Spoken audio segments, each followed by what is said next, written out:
Welcome to a new edition of the Famous Interviews with Joe Dimino. On this episode, we talk with author, registered nurse, and trauma therapist, Dr. Kelly Bohnhoff.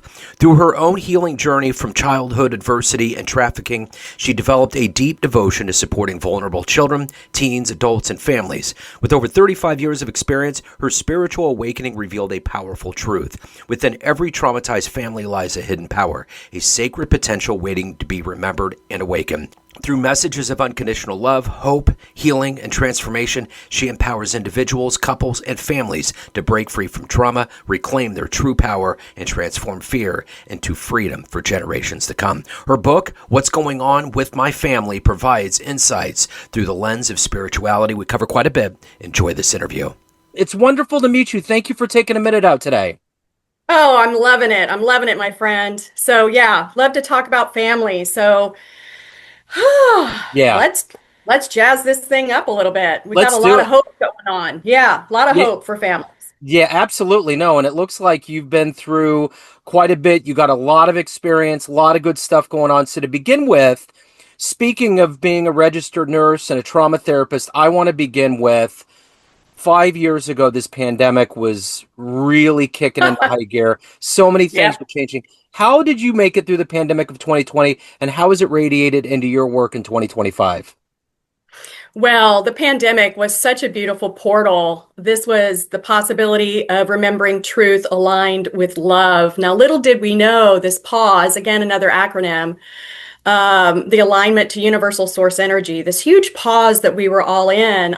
Was an essential worker at this time with severely traumatized children, teens, families, couples. And the minute I was told under no uncertain terms during this pandemic that I was not able to engage, to be with these children and families anymore, I had to stay 6 feet back. I had to wear a mask, all of this.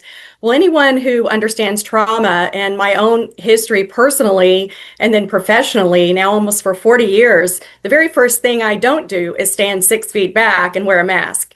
So I was just absolutely overwhelmed with the pandemic's boundaries. And even as an essential worker, I was still working, but I wasn't able to be with these very vulnerable, traumatized people in the same way. And I had an absolute breakdown. I had a mental, physical, emotional, and spiritual crisis. And when that happened, because I was no longer able to serve in the way I've been serving since I was a little girl, my identity shattered into a million pieces. And when that happened, I did something to it. I was in so much pain. My three coping mechanisms were Patron, pastries, and purchases. And so I was in a world of hurt. And so I did something that I never had done before. I went to acupuncture. And when they put those pins in my body, I had a healing crisis because of all the toxins. Now, I had done a lot of work on my own as someone who was exploring the energy of complex PTSD, and I'd had a lot of care, but I had never experienced this overwhelming amount of pain and suffering. And when those needles went in, it opened up an opportunity, which was an out-of-body experience where I had a vision of traumatized families completely free of fear, completely free in freedom, restored back to the original blueprint of how families were when we started this whole human experience long, long ago. So I came back from that experience, and over the last 4.5 years since the pandemic now, I have had this beautiful opportunity to write this book, to heal, to remember, and then to remember what is sacred. So that's how the book was literally born, was through this opening, this process. So the pandemic for me was a turning point of remembrance. So let's get into, along with the book, let's get into exactly what you do now on a daily basis. And kids always help us get to that truth point. If I put you in front of a bunch of 12-year-olds at career day and one of the kids was like, "Hey, what do you do for a living?" How do you answer them? I help everyone, children, although children are more close to it, but I help people remember that they are divine love in motion. I help them remember that they are sacred, worthy of unconditional love, devotion, and reverence. And I help them remember that they are wise, they are resilient, and they are genius. So let me ask you this. When you were 12 years old, what was your dream job? What did you want to be when you grew up? Well, Joe, at that time I was coming out of the experience of trafficking as a child. And I remember at age 12, the only thing I could be certain about, we'd moved out of that area. And so those energies around me and that experience stopped. So I had no dreams really, other than to survive, other than to bury, to move on, to hide all that had occurred. So there was no dreaming, Joe. I would say, honestly, that the dreams, my inner child, really started dreaming in this particular expression of life at the age of 57. I'm 61 now. So I've been able to restore that imagination, that dreaming, that childlike wonder. So I'm having an opportunity to explore life as a child would now in my vintage years. So who were heroes? Who were kind of inspirations that have allowed you at this point in your life to find yourself, to find not only your voice, but your profession and some comfort? One of the most powerful books that came into my awareness when I was really at the beginning of this remembering was a book by Eckhart Tolle called Stillness Speaks. And because those of us and many here listening really have a hard time sitting still, our nervous systems are really nervous. And so reading this book and being still was so uncomfortable. I remember thinking, I've got things to do, man. I got a list of to-dos, right? So one of my heroes, which is honoring the energy of remembered oneness, is Eckhart Tolle. And I think that his radiance, his the way that he writes, the way that he speaks, the way that he holds his energy was something that I resonated with initially that really helped me to be still, to know that being still wasn't lazy, to know that being still was and being present was sacred, and to remember. So I went from this swing of self-destruction to self-devotion. And that arc or that understanding and that practice, I created things that I use that help me to remember, which is what I share with individuals and children and families to this day that are very, very simple to do, that are free. And it's just a matter of turning with intention into the direction of freedom. So as a nurse, as a trauma therapist, all those years, how did you protect yourself? Because that's heavy stuff to deal with. And you also lived through heavy stuff. How did you ground yourself and protect yourself and incubate yourself to a point where you finally, found your true calling and figured things out? Yeah, so what I've discovered is that our true calling, our true passion really starts at conception. So I've always been on the journey. I just didn't realize I was on the journey. So the journey is the destination itself. So how did I survive? Well, to be honest with you, I did not ground at all. In other words, many of us dissociate or have what is referred to as soul loss. So there are fragments of our spark, of our life force that kind of head into other places in order to stay on the earth. In other words, things were so overwhelming for me at different parts of the early journey that just little sparkles, if you will, went in different places for a while. So I was ungrounded and dissociative.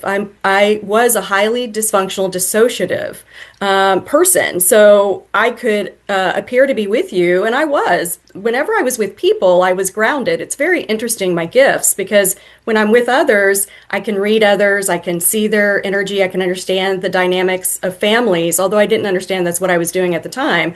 But when I was alone, really as a little girl, I spent a lot of time alone. And so when I could. And so I just did everything I could in the survival mechanism to survive, and I did, which I'm so grateful to my beautiful human, to my ego for keeping me alive so that I could remember. And that's what I help other people understand, that If you are here listening to this podcast and you're breathing and you've had these experiences with energies and childhood adversity that are still echoing in your life with yourself, your family, humanity, and the natural world, then you have survived. Hallelujah. You have done that part. You're here. So the question is that what you prefer to stay in, or would you like to move in from fear into freedom, where you can remember, where you can come back into your body, where you can rediscover, remember your passion, and then move into that curiosity, creativity, and connection to yourself again. So it really goes back to that know thyself and self love. Wow. Yeah, that is a journey for sure. Absolutely. So, what is it that right now, present day, that gets you up every day to do this good work? Is it still as good as it is to help kids and families? There's still a lot of deep things you have to get into. What gets you up every day, and what motivates you to not only do that, but to feed your soul and to take care of your life? Yeah, this is such a powerful question, Joe. Thank you so much for it. So, from the very beginning, I call this the shark tank of energy that we all kind of parachute into, and it feels very overwhelming. And one of the initial impressions I had from very, very small was the world is a dangerous place. And I held on to that energy for a very, very long time. And as I began to remember on this hero's journey that, oh, life isn't here to kick me when I'm down. It's not here to teach me a lesson. Life is actually divine love in motion. So I misunderstood that I didn't see, I don't have a family life. No one has a family life. Our family is life. I am life itself. And so, with that being the case, when I wake up every morning in this life, with this spark, I'm so grateful now because I no longer feel that the world is a dangerous place. It's a divine place that I create with every thought, every word, every emotion, every feeling, and every action.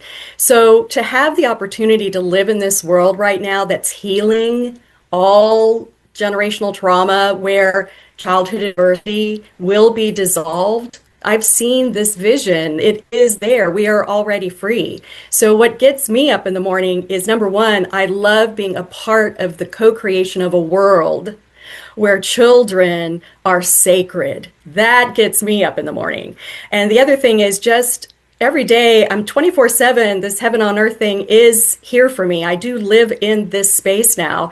And so I live in a magical experience of synchronicity, of co creation, of meeting incredible people and families just at the right time. And so for me, it is a there's no work here anymore. It's all play, it's all love, and it's all divinely timed. So, what gets me up, I'm just so thankful I get a wake up call every day now because now I understand the entire trajectory of my life has been about every moment that I'm here. So, that every moment to me is sacred. So, if you were to have a dream tonight, you ran into that much younger version of you, say in your teen years, and you could give that younger version of you a piece of advice based on everything you've gone through, everything that you've survived, and the wisdom you've gained, what advice would you impart on that young version of you? Well, I would do what I would do with every young child that's been traumatized in my care. The first thing is if she would allow me to, and she does, because we still speak, is I would sit her in my lap and I would rock her, my 12-year-old, and I do.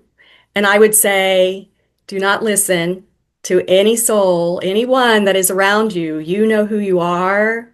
You are sacred. You are a genius. You are worthy of love. And you are becoming the greatest expression of love you have ever known. So keep going. So, talk to me a little bit about your book. What was it like to write the book, to revisit parts of your life, and to actually get to a point where you completed it? How was that journey?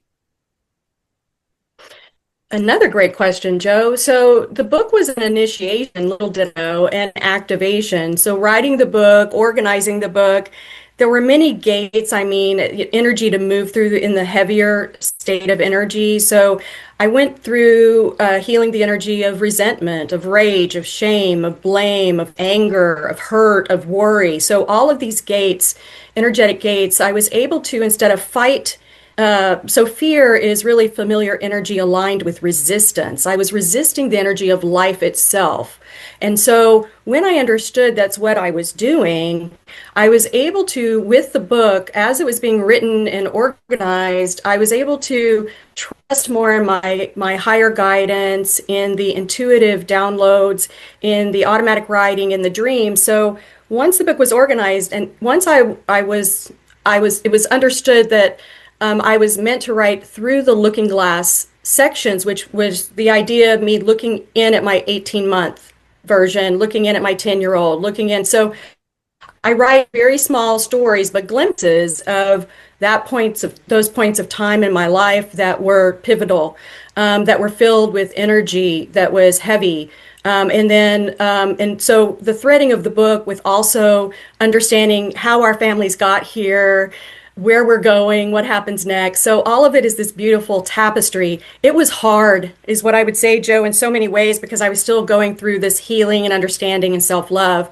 But now as I look back on the book and I look back to read the book at times, I'm grateful that I didn't give up. And I wanted to. I wanted to many times. In fact, I put it down a few times, but I picked it back up because I knew it was just a part of the journey and it would be a legacy that I could leave for my grandchildren and my great grandchildren. So, So let's say, with all the heavy that you deal with, I'm curious if you were to kind of talk to a room of people, families and kids that you've worked with, and you had to tell them a fun story about your life, or, something that like a cool place you traveled to, or something you accomplished, a goal that was met, something really fun. What would be a fun story you could tell that room? ooh, I tell them about the very first time I experienced joy at age 57. Like I could feel joy in my body. I didn't know. So therapists forever had asked me, well, Kelly, what makes you happy? What brings you joy? And I'd go, what? What do you mean? What are you even saying? I don't know. So I didn't know, Joe. I didn't know what brought me joy. And so I had this download about butterflies.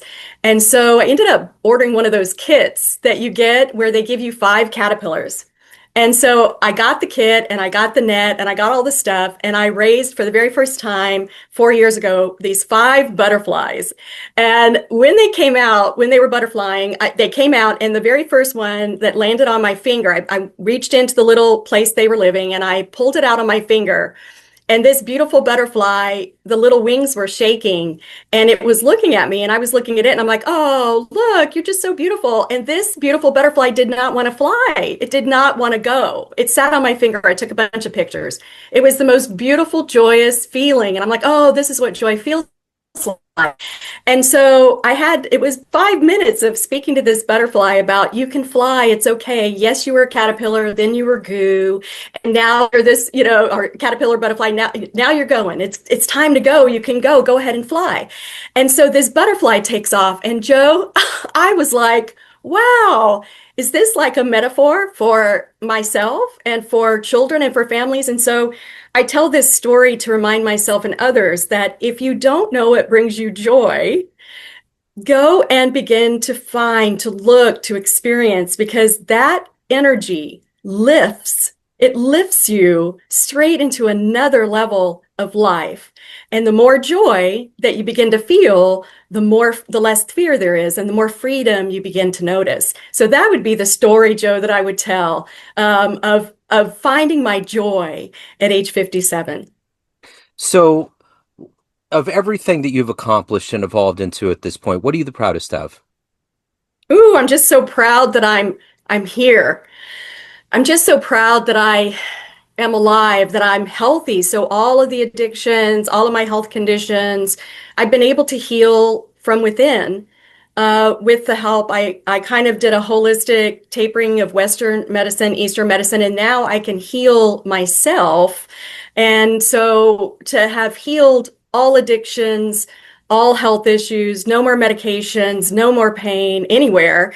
And then to be living in this heaven on earth state and just being able to share the journey with anyone who wants to know about it, is just magical. It's beyond anything I could have ever imagined my life could be.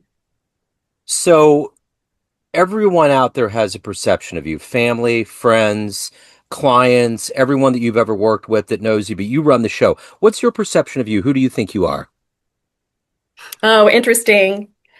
Wow. And that's kind of a journey anyway. Who I know I am is divine love in motion. I am love, radiant love embodied. That's who I've always been and who I will always be. So if anyone wants to pick up a copy of the book, they want to reach out, they have any questions, where's the best place for them to go? They can go to onesacredfamily.com. Okay, excellent. This has been wonderful. Thank you so much for your story. Thank you. What a wonderful story of perseverance and resilience. And thank you so much for sharing. I appreciate it. Thank you, Joe. It's been amazing. It's so wonderful to meet you. Thanks for tuning in to another famous interview with Joe Dimino, where we cover the world of art, literature, business, spirituality, music, and more from around the globe. Our esteemed theme music was composed and produced by the great E.E. Pointer of Kansas City's River Cow Orchestra. If you want to hear more interviews, visit the Famous Interviews with Joe Dimino channel on YouTube. You can also find us on Spotify and Apple Podcasts. Thanks again for listening, and until next time.